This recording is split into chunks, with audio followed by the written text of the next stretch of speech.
Hi everyone, welcome back to my channel. I hope everyone is doing amazing since the last time we chatted. Today's December 1st, so you know what that means. Christmas is 24 days away. Yeah, so I'm getting on the road early, okay, and I'm setting the month off right. So this is inspired by Christmas. This set is inspired by Christmas, and also I actually had this, I was originally going to do this glitter French design with, I'll show you a picture. I was going to do this design, but I was like, you know what? I wanted to add my own take on it and I wanted to do something different. So I decided to just make it themed around Christmas. And it worked out perfectly, I think. I really, really love how these came out. They are super cute. So cute. And the gems, I feel like I don't really work with a lot of like decal. So this was pretty good for me to kind of like open the door for that, I guess. I don't know. Okay, I'm just a girl. I'm just a girl. But yeah, so I wanted to show you guys. I didn't show the filing process too much. I pretty much this is just the application. Also, do you see that black dot right there? Yeah, that was a problem. That was a problem. I realized, like, okay, so I was like, okay, well, maybe I can just put acrylic over it and it'll just go away. No. I actually ended up having to redo the thumbnail because it was gonna bother me. It was going to bother me. I just felt like it was gonna make the set look incomplete, like really like, ugh. So I just redid it, whatever. But yeah. Oh, I wanted to give you guys some tips. Full disclaimer, I am a self-taught nail tech or nail artist. I like to call myself a nail artist because technically that's really what I am. But yes, full disclaimer, I am self-taught. I am not licensed just yet. But everything I've learned was through watching other people and also practicing and, feeling things out for myself. That being said, when you're working with acrylic, you want to make sure you have the liquid to powder ratio down packed. I mean, you need to be able to know what beads to work with. You don't want a bead that's too wet. You don't want a bead that's too dry. But sometimes you do want a bead that's a little bit drier. And sometimes you want a bead that's a little bit more on the wet side. Depends on what you're doing. When you're doing ombre, yes, you want a bead that's a little bit more liquid and fluid because you want it to blend. When you're working with, like, say, the cuticle bead, you don't necessarily want it to be so dry, but you want it to be just the right consistency because you don't want it flowing everywhere and flooding the cuticle and being a mess. So it's really down to the liquid and powder ratio. You have to practice that. You have to get familiar, feel it out, see how it works, because that's how you're going to get the right application every single time. Sometimes you want to work with different beads, 1 bead method, 2 bead method, 3 bead method. I personally like 3 beads, the max. If I have to go in and, perfect and like fill in the gaps, I will. But typically I like to do three beads. Free edge, middle, cuticle. Boom, simple. Sometimes, like this one, I do 2 beads, which this nail came out so good. Look how good that looks. That looks so good. Oh my God, so buttery and just perfect and just seamless. This is just my way. You don't necessarily have to follow it. Honestly, I make these videos for mostly entertainment purposes, so and a bit of educational purposes. But again, I'm self-taught, so make sure that you have your liquid to powder ratio down packed. I know I was kind of all over the place. I'm sorry for that. But make sure you have the liquid to powder ratio down packed because that's going to help establish a perfect application every single time. Now, I typically like it's better to start off with thinner layers if you're a beginner because you can always build up. When you're filing, it's harder it's not harder to remove product. It's just a little bit annoying and it takes a lot longer than it needs to. Like if you get the application down properly, you would spend less time filing. So that was my whole goal. I was like, dang. Because when I first started, I was like, oh, I thought I was eating with the shape. Girl, I thought I was eating with the shape. I'm going to have to show y'all a picture. I thought I was so Like, and I kind of did eat, but like at the same time, like, I feel like I wasn't given enough structure in the nail. I wasn't given enough structure. That's another thing. You want to make sure that you have enough product, because it's really annoying having to go back and apply more product. So make sure you have enough, like you put enough acrylic on the nail towards the end of the nail, like towards the free edge. I make sure that it's the size or the length or the thickness, I should say, the thickness of a credit card. That's what you want. If you can, invest in some good acrylic powders, please. Some brands that I prefer are not polished. I haven't tried Valentino. I haven't tried Valentino yet, but I want to. I heard their acrylics are really buttery, but you want to invest in a good acrylic powder, because you want an acrylic powder that's going to help, that's going to self-level. You don't really want to manipulate the product too much. I feel like in my videos I show that I do, but really I feel like I don't. But also I put acetone in my monomer so my beads can set faster, so I kind of have to. Like if you were to feel what I feel, like the acrylic, I can feel the acrylic hardening and I need it to be put in place, essentially. I don't know, this is what all goes in my mind. Blah. I remember I used to work with the Mia Secrets. They're okay. I just don't like how their acrylic powders marble. Girl, they be marbling. I don't like that. I don't like when I have a French and it's discolored. No. I didn't really get into this part too hard, because I really just, I don't know. Am I the only one that like gets like these indentations when I do when I drill? When I'm filing with an e-file, I think it's because I don't put enough product on the nail. Maybe that's what. Because I usually just use a hand file. If I'm being so honest, I was just doing this.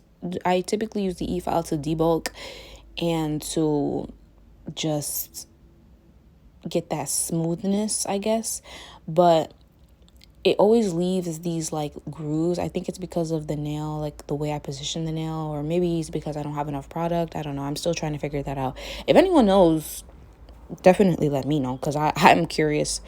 But I always find myself having to go back in with the hand file and just like making sure that the surface of the nail is all even and there's no grooves or anything like that that's going to make my nail look crazy. Because I work with matte coating, with the matte top coat. So matte top coat will reveal any imperfection. I'm telling you, I'm trying to create the smoothest surface so that my mat can lay properly and so that my nail art can look, smooth. So that's essentially that. But yeah, I really just go in with a hand file. I love it. It's so easy. I'm able to gauge what's what, and I'm able to see what's what. So yeah. So the RPMs that you want to work with are about 10 RPM to 12 RPM. Sometimes you could do 9, but I don't like when it's too slow. If you're going too slow, it's not going to be effective. It's going to start skipping on you and doing all kinds of nonsense. Always go in one motion from right to left. I'm right-handed, so I go from right to left, and do not apply too much pressure. Very light pressure. Think of it as feathering off the layers. And if you're scared, practice with an egg. Always have a firm position when working with the e-file, because you do not want this getting away on you. I got this nail art brush from Amazon, and I will link it down below. It came in a pack. I needed some new nail art brushes. I was going to get the Beatles one, but then I saw this one because it was cheaper. And I was like, okay, bet. So man, doing this nail art stressed me out. It did. Because, listen, I had to make sure that the French was thin enough, because I wasn't going to fill it in. I was going to do a design. So I was like going in and making sure. And this is why I love the mat. Because, listen, when you lay down the mat as a base for nail art, not only does it make the colors that you're working with pop, but also when you're trying to clean up, it's so easy. Like, it doesn't leave streaks, it doesn't leave marks. I mean, it kind of looks like it did, but it didn't. And I just love it. I love it so much. It's easy cleanup, and it makes the designs look smoother. So whenever I do any kind of artwork, anything, I put down a matte or a gloss, a top coat, any top coat. It doesn't really matter. It could be matte or it could be glossy, but I typically like the matte because It also helps with the gel. It makes the gel not run, like bleed and all that craziness that it does.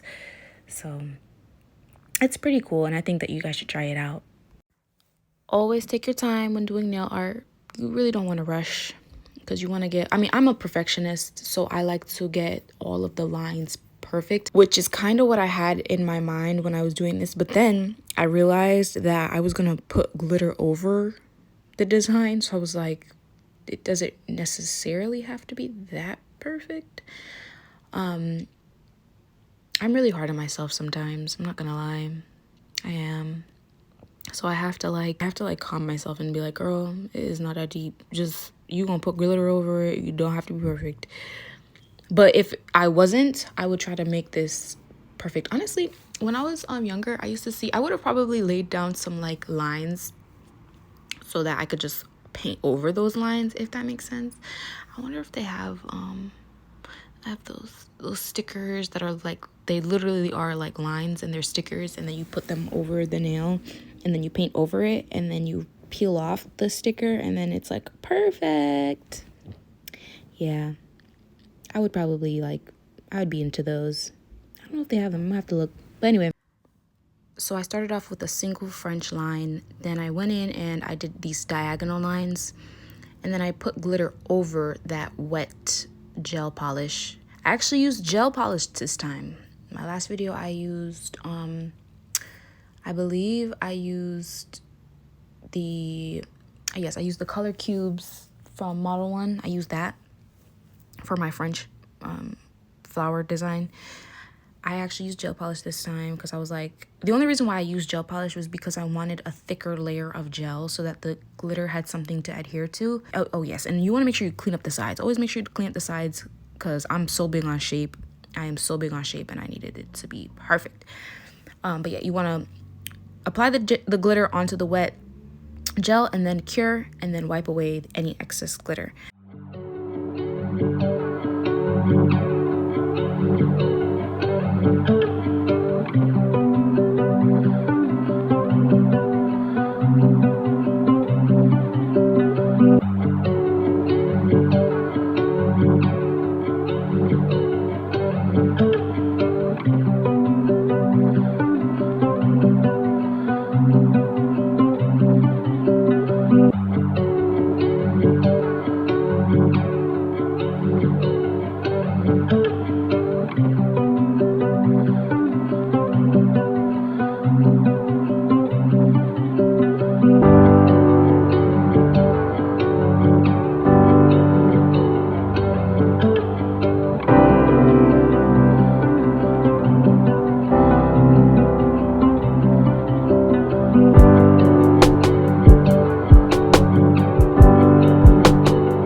now the best part.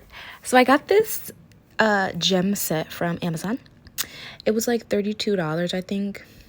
But I got it from Amazon and I love it. It's so cute, all of the little gems. So I decided to go with the Christmas colored. So I only took out the red, blue, what am I saying, blue?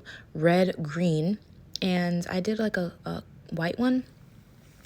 Just to offset the colors, I don't know. I went in with my Macart rhinestone glue gel and I made sure I positioned the gems properly, and then I cured for 60 seconds. And once I was done, that was it. And I really pray that you all have a blessed and safe holiday. It's December 1st.